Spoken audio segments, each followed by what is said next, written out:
Het belangrijkste nieuws uit Curaçao in het Nederland. Access Journaal, vers van de pers.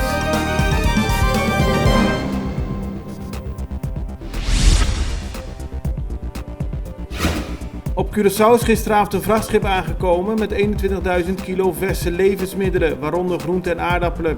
In de komende periode komen nog meer schepen aan. Het gaat om in totaal 100.000 kilo aan eten voor de voedselbank. Dat is georganiseerd door Paddy Romer in samenwerking met andere bedrijven. Dankzij het ministerie van Financiën hoeven er geen invoerrechten te worden betaald. Goed werk van de politie die gisteren 3 mannen heeft aangehouden nadat ze een overval hadden gepleegd op Playa Cas Abau.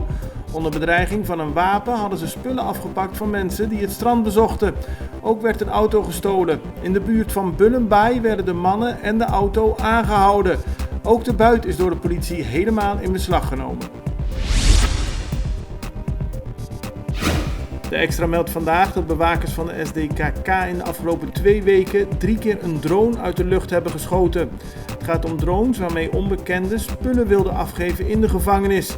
Spullen zoals drugs, telefoons, telefoonkaarten, zagen en ook lijm.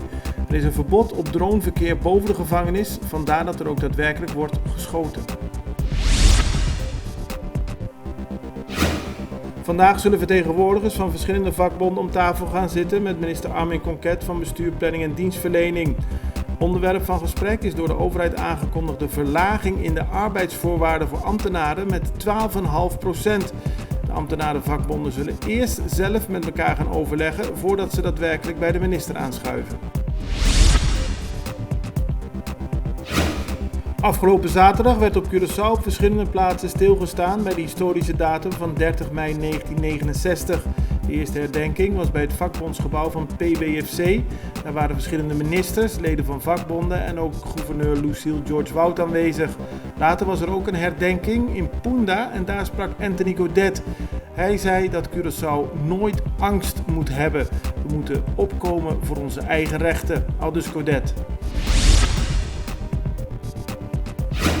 Treurige beelden vandaag in de Extra vanuit Koralspecht. Een boze, nog onbekende man heeft daar gisteren allemaal vuilnis op straat gegooid toen hij erachter kwam dat de vuilstort op zondag gesloten is. Hij wilde niet met het vuil terug naar huis keren en liet het daarom achter voor de deur van de gesloten vuilstort. Op Sint Maarten mogen vanaf vandaag de restaurants weer open. Afgelopen zaterdag werd de avondklok ingekort. Winkels mogen weer open tussen 6 uur 's ochtends en 9 uur 's avonds. Volgens minister-president Silveria Jacobs van Sint Maarten is het coronavirus geneutraliseerd op het eiland en is het tijd om verder te werken aan het herstel van Sint Maarten. Dat gebeurt met een verdere versoepeling van de coronamaatregelen. Ook op Aruba mogen vanaf vandaag bars en restaurants weer open. Op Bonaire, Saba en Sint-Eustatius kunnen vanaf vandaag nachtclubs, spa's en sauna's de deuren openen. Wel geldt nog overal dat mensen zich moeten houden aan de regels van sociale afstand en de voorschriften voor hygiëne.